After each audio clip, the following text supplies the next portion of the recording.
গাধাকে সৃষ্টি করার পর তাকে বলা হলো সকাল থেকে সন্ধ্যা পর্যন্ত তাকে ক্লান্তিহীন পরিশ্রম করতে হবে, সারা জীবন তাকে পিঠে ভারী বোঝা বইতে হবে, খেতে পাবে শুধু ঘাস, আর তার মাথায় কোনো বুদ্ধি থাকবে না। তার আয়ু হবে 50 বছর।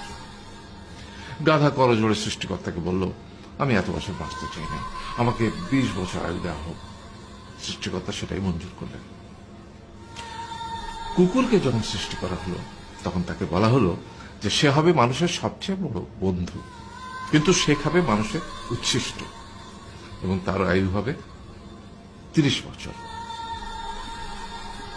কুকুর সৃষ্টিকর্তাকে বলল, আমি এত বছর বাঁচতে চাই না, আমাকে 15 বছর আয়ু দেওয়া হোক। সেটাই মঞ্জুর করা হলো। এরপর বানরকে বলা হলো, তুমি শুধু গাছের